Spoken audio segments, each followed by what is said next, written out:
Welcome back to Golf is Hard TV, the golf show for the rest of us, and home of the Nike Str8-Fit gigantic head cover. Dymo. Dymo. You know what Dymo stands for? Dymo dozen? I know what it stands for. You know why? What? I read the club on the last episode. Oh. Dynamic moment of inertia. So they picked a couple letters from. And moment of inertia is a show that we were going to do. We were going to make fun of it because it's one of those terms that you probably, as a real golfer, you should know what it means. But it's just, it feels like one of those things like they're going to sell me something with more MOI, and I'm going to pay more.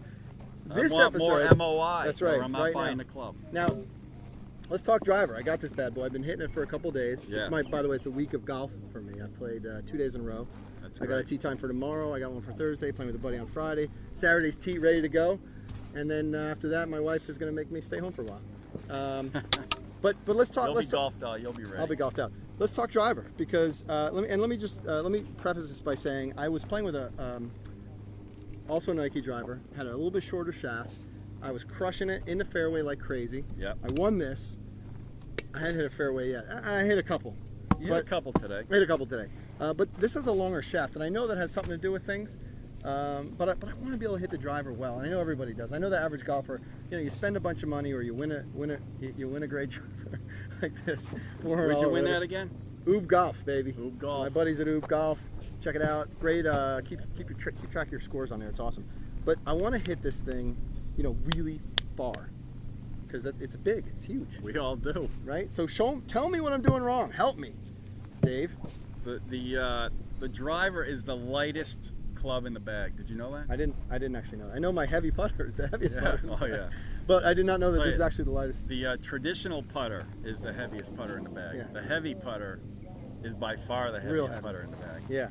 The midweight is even in between. Yeah. But anyway, this is the lightest club in the bag, folks. However, it's the one we swing the most violently. Yeah. We grip it as tightly as we can. We get up there. Because you want to kill it. We want to kill it. Yeah. And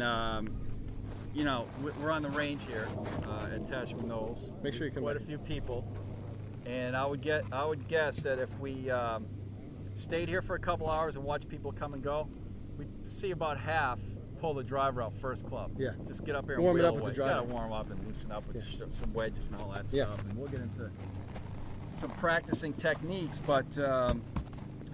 So the driver. Well, let's build on the show that we did. I guess what I can do is I'll get in my setup, maybe take a couple swings and talk to me about what I'm doing wrong.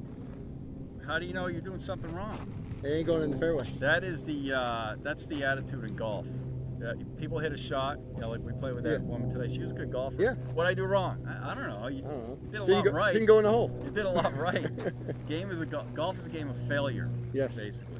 What do people golf say? Is hard. If you have a 40-foot putt or 30, whatever the putt is, you missed the putt. What do people say? Good. Nice try. Nice try. Exactly. Nice try means nice try is good a roll. Negative, nice try. Negative connotation to it. All right. I want to hit more fairways. How about great putt? I want to hit more fairways. Right. That's, to me, is that right? Am I wrong there? No, you're right. You do want to hit more fairways. Because I score better when I hit fairways. I know that's an obvious statement.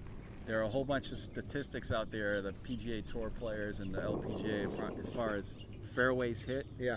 It's a very important stat because you got to get it in the short grass, especially if you're playing like the U.S. Open courses, whatever. Like on a course like Tash or a normal public course, should you be hitting 50% or? If you can hit half the fairways, that's pretty good. Okay, good. So 50% is maybe the target that you want to shoot for. I think the leaders out there that play for a living might be 60, 70, 80% in that range. No one hits it 100% of the time. And I consider it myself, if I'm in the rough, I call that a fairway. They don't out there. So if I can I'm talking the short stuff. If I can find it and play it, oh, that's a fairway. Yeah, that pads the stats. Nice. All right. Okay, folks. So we're going to talk about ball position with the driver and why it's way out front on the front foot. Yeah.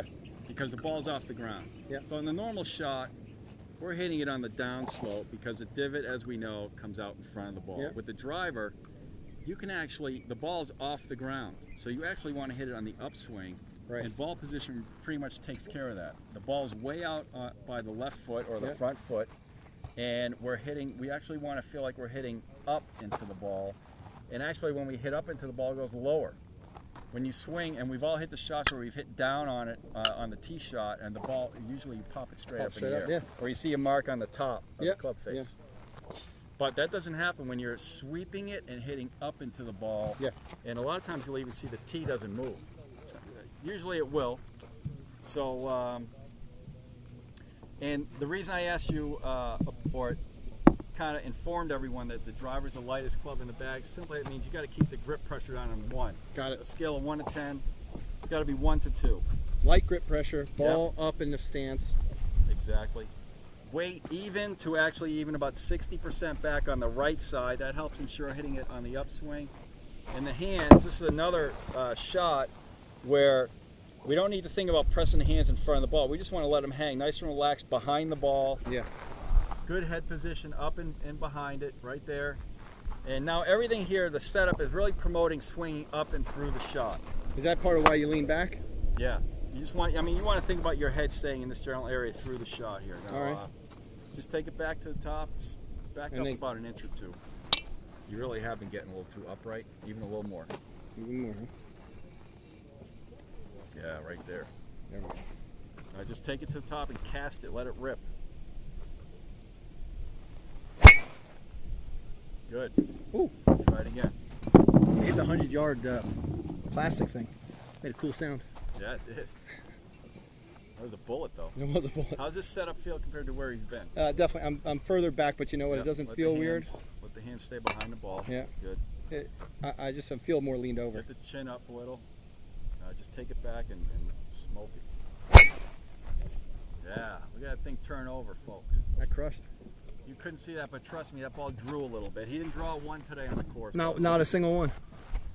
One more. Seriously, you didn't? Not a single one. Yeah, absolutely. So that ball's not going to go anywhere. Either the way. By the way, when you're on the range, you come to the range, and half of your balls are all beat up and old like this. You hit these with the wedges because it doesn't matter. You save the good ones for the driver. All right. That's a tip, free tip from Golf is Hard TV. More free goodness. All right. I feel not back on the heels too much. Keep it right in the balls. Yeah, no, I'm balls of the feet, but I feel like I'm further away than I was all day. That's good. Yeah, you were too close. Getting too close, yeah. Huh? A little less knee flex, a little more bent from the hips. Get the chin up a little. That's sliced a little bit like I was. Yeah, that's a little more fade. Yeah. Not to make it too complicated, but take a couple practice swings and rotate the hips. Rotate the hips. Yeah. That's what you told me today. I wasn't rotating my hips, right? Get the hands down. Bend more from the hips. And get the hands right down there in front of you. And then square up the shoulders here. There we go. Let that be under. All right. You had your shoulders going left. Left. And your arms are going left. It's a lot to think about. Yeah, you got to. It's all set up though. It's That's a lot to think thing. about. You remember seeing like Ernie Els when he sets up and he's kind of doing this. And he's thinking about maybe I should do some of that. Squaring up his shoulders. All right. And I'm going to show you a little trick. I'm going to try some. Up. This needs like to this. fit. That needs to fit. Under here. But I can't.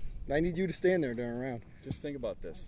Because it really makes you bring your elbow down. You want to have it. I mean, worst case, you want your arms parallel, but even you kind of even want them like that. Yeah. But the shoulders kind of take care of that. All right.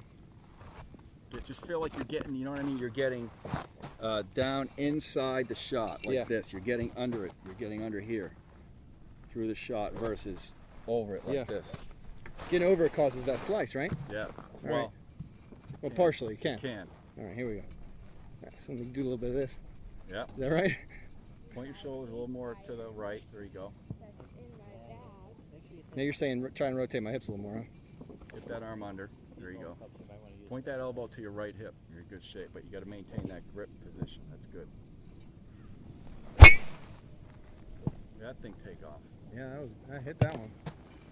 A lot to think about, but the main thing in terms of this episode, right, is continuing on the ball position up front.